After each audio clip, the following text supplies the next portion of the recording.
So hindi lang naman po si VP Sara ang sinaklolohan ngayong araw.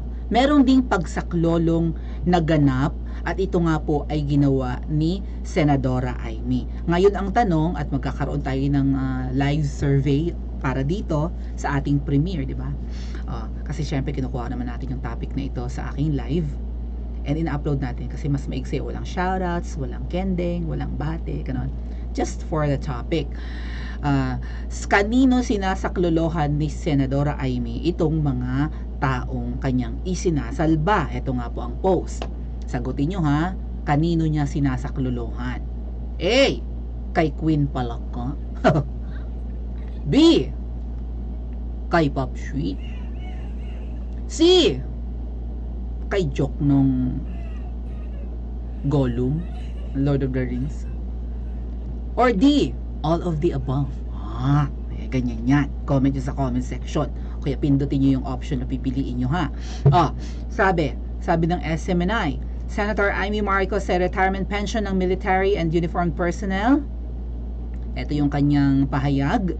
Hindi ako papayag at haharangin ko ang anumang panukala na hihingan pa kayo ng ambag sa inyong pensyon sa pamamagitan ng salary deduction o mandatory contribution.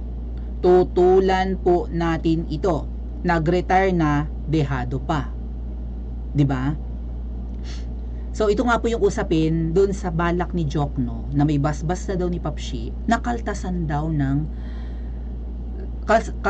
benefits or bawasan yung magiging pension ng mga magre-retire na military and mga naka-uniforme nating mga kababayan katulad ng mga kapulisan, Coast Guards, di ba? PSG, yung mga gwardya ng Kamangyang. Sino ba? Yung mga bumbero, okay? Bucor officials. Napakarami ng mga yun eh. Nabagi ko na ba ang Coast Guards kasama doon? Lahat ng mga naka-uniforme natin, pati yung military, okay? Air Force, Navy, ano pa ba yung isa? Philippine Army, ganon. Kung ano man tawag sa kanila. Hukbong sandatahan, kung ano man yan. Sige. Balak bawasan sa sweldo para yun ang idadagdag sa kanilang pensyon.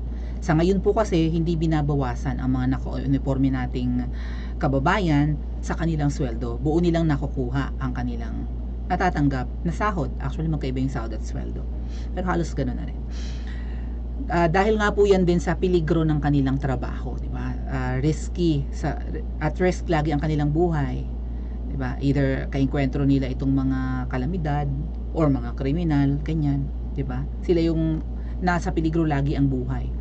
So, bilang siguro pasasalamat, hindi sila nilalagyan ng deduction sa sweldo. And pag nag-retire, syempre, siguro hindi rin ganun kaliit. Pero ang sabi po ng isang retired general na ang benefits or ang pension ng ating mga kababayang naka-uniforme ay uniformed men ay pinakamaliit daw yan. Kung hindi man sa buong mundo, at least sa buong Asia. Ang lalaki po kasi ng pension ng ng mga Kano, gano'n, ng ibang lahi, 'di ba? Ibang countries, malalaki yung pension ng kanilang mga military pag nag-retire. Dito sa Pilipinas, ang liit-liit lang daw, tapos kakaltasan pa. Dito nga pumapasok yung usapin na parang may mga retired general or kahit hindi pa retired pero pa-retire na nagbabalak po talagang manipa sa pwesto, sipain ang kung sino man. Comment nyo sa comment section kung sino gusto nilang sipain. Yung pinagbabalakan nila ng Epifanio de los Santos Avenue, gets nyo? Yung pinagbabalakan nila ng Epifanio de los Santos Avenue Power, Epifanio de los Santos Avenue people, kasi ganyan ang kanyang balak. Or balak ba talaga yan ni Popshi? Itong balak ni itong plano nilang pagkaltas? Or ni Palaka? At syempre, ang kasabwat si Jokno. We have to make sure that there will be no diminution or pagbabawas of the MUP retirement. Okay? military uniform and uniform personnel retirement benefits, this is the least we can do to honor and recognize your sacrifices for our country. Magre-retire na nga eh. 'Di ba? Babawasan mo na liliit na yung kanilang matatanggap, hindi katulad nung sila ay naninilbihan pa, syempre. Mas maliit ang retirement fee or ang pension. Tapos babawasan pa. Baka mamaya yung iba dyan naputulan ng binti, di ba, or kamay, nasabugan, may mga natamaan ng mga sharp nails. Alam niyo yun? At saka syempre may edad na, baka may mga iniindan na rin sa katawan, di ba?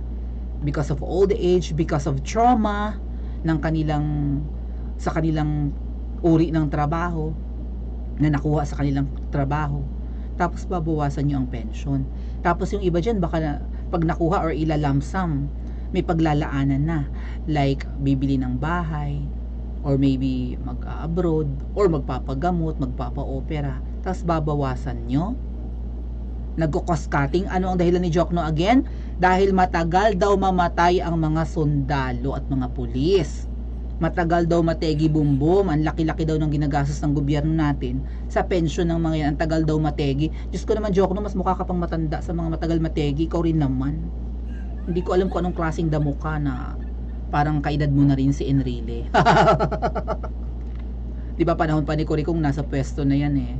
Ni Noynoy yata. Matagal na yan si Jokno nasa pwesto eh. Kahit kay Pangulong Duterte nasa pwesto pa rin yan. Pero ngayon parang ginagawa na niya yung asal niya, mga ate at kuya. Di ba parang hindi naman matunog ang pangalan niyan or wala naman siyang mga hakbangin ng panahon ni Pangulong Duterte na questionable. Ngayon na lang sa panahon ni Papshi. May basbas daw ni Papshi ang balak niyang kaltasan sa sweldo yung mga nagtatrabaho ngayon eh. Yung mga kapulis ng kasundaluhan. Tapos, pag nag-retire, babawasan din kasi matagal mamatay. Eh magagawa mo nung panahon na sila ay nasa, 'di ba, nasa service ay batak ang katawan. Ganoon naman yun eh, 'di ba? Marami kang hihindayin sa katawan kung ikaw ay couch potato lang. Kung wala kang masyadong ginagawa, dapat talaga active ka rin. And dahil active ka, siguro healthy yung heart mo, healthy yung mind, healthy yung katawan. Kesa yung ang trabaho mo ay paupi-opisina or wala kang trabaho, wala. 'Di ba? Puro ka calories, puro ka ano tawag diyan? Ganon.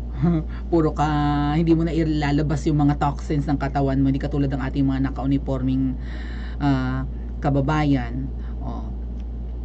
Ayan. Matagal talaga silang mategi, Jokno. Itong binabalak mong ito ay babutit papalaga ni Senadora Amy. Pero sa tingin ko, hindi lang si Jokno ang utak nito. Feeling ko rin, parang hindi rin naman si Papshi. Ang alam ko dapat, di ba scout ranger daw yan si Papshi nung araw?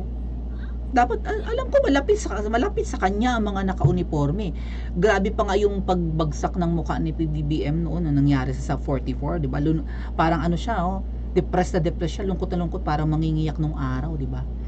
Sa nangyari sa 44. Tapos ngayon parang dead man na kay Papshi kung ano man ang mga pang-aagrabyadong balak, katulad ito pagbabawas ng pensyon. Mabuti nandiyan si Senadora Amy to rescue our uniformed personnel. May isang senadora na alam ko marami rin sa inyo ang tinatabangan, di ba? Kasi Marcos si Senadora Amy. Pero at least hindi siya nag-a-agree sa lahat ng balakin ng administrasyon ni Papshi ngayon. Pilit niyang ililigtas ang mga naka-uniforme nating kababayan sa maiitim na balak. Nino-nino nga? Sino ngayon may mga maiitim na balak? Ha? 3 grupo, 3 tao? Queen Palaka? Kasama ba dyan si Muning? And si Gollum ng The Lord of the Rings? Or baka may iba pa? I-comment nyo na lang sa comment section at mag-like and subscribe din po kayo.